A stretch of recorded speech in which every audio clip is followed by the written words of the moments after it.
As t'as déjà dit quelque chose sous l'effet de la colère et souhaité pouvoir reprendre les mots avant qu'ils ne sortent.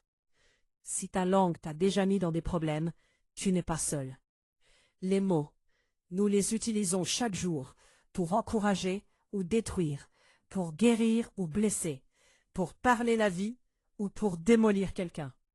Et la Bible ne traite pas la communication comme quelque chose de petit ou d'inoffensif. En fait, l'Écriture dit que nos mots ont le pouvoir de la vie et de la mort. Proverbe 18, 21.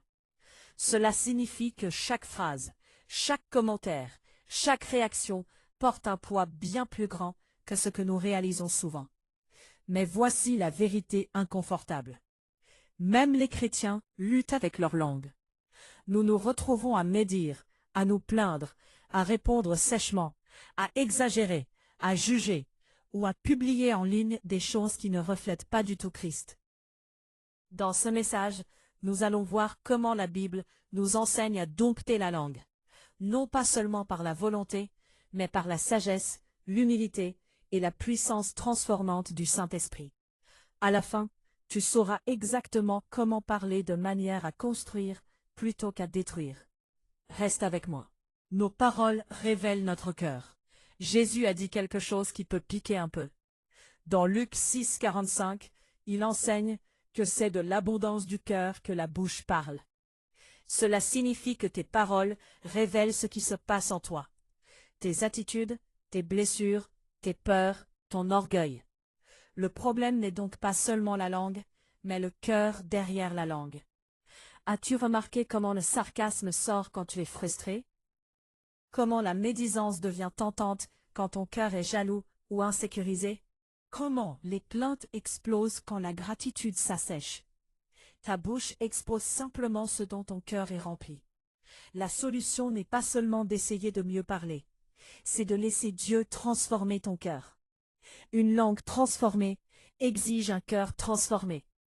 La langue est petite mais puissante. Jacques ne mâche pas ses mots lorsqu'il décrit la langue. Dans Jacques 3, 3, 6, il la compare aux morts dans la bouche d'un cheval, au gouvernail d'un grand navire, à une petite étincelle qui peut incendier une forêt entière. De petites choses avec une influence immense. Pense à ta propre vie. Un commentaire rude peut abîmer une relation. Une plaisanterie maladroite peut détruire la confiance. Un message colérique peut mettre fin à une amitié. Une séance de commérage peut ruiner la réputation de quelqu'un. Les mots ne disparaissent pas. Ils laissent des marques.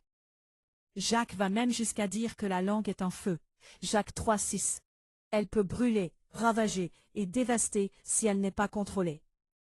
La langue peut bénir ou maudire. Jacques dit aussi, de la même bouche sortent bénédiction et malédiction. Nous louons Dieu le dimanche et nous nous plaignons de nos collègues le lundi. Nous prions pour la patience et nous nous emportons contre un membre de la famille dans la voiture. Nous disons que Dieu te bénisse et 5 minutes plus tard, nous nous défoulons en ligne sur quelqu'un qui nous a agacés. Jacques appelle cela la duplicité. La Bible nous pousse à choisir.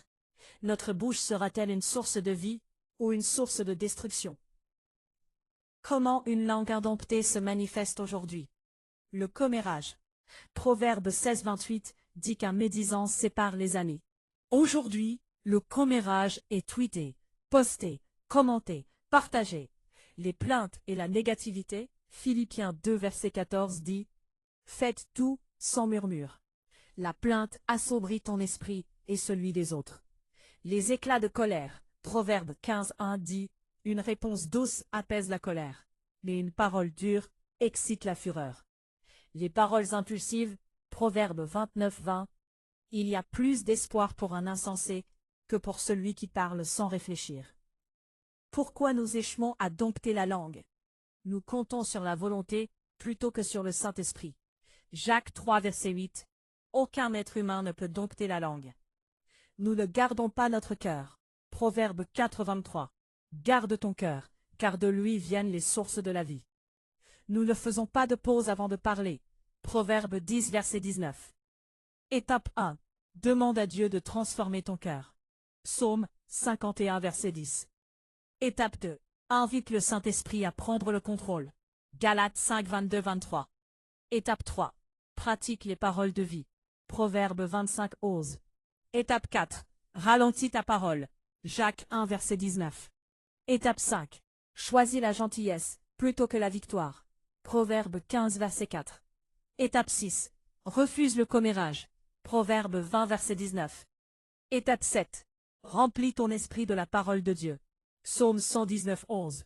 Étape 8. Utilise le silence comme discipline spirituelle. Proverbe 17, 28. Étape 9. Demande pardon quand c'est nécessaire. Jacques 3, verset 2. Les bienfaits d'une langue maîtrisée. Tes relations guérissent. Ta maison devient plus paisible. Ton lieu de travail s'allège. Tes amitiés deviennent plus profondes. Ton cœur devient plus joyeux. Ton témoignage devient plus fort. Proverbe 12, 18. La langue des sages apporte la guérison. Même insulté, Jésus n'a pas insulté en retour. 1 Pierre 2, 23. La langue est puissante. Elle peut construire ou détruire, bénir ou maudire, guérir ou blesser. Mais avec l'aide de Dieu, tes paroles peuvent changer. Ton cœur peut être renouvelé. Tes relations peuvent s'épanouir. Ta bouche peut honorer Christ. Tu ne domptes pas la langue par l'effort, mais en la remettant entre les mains de Dieu.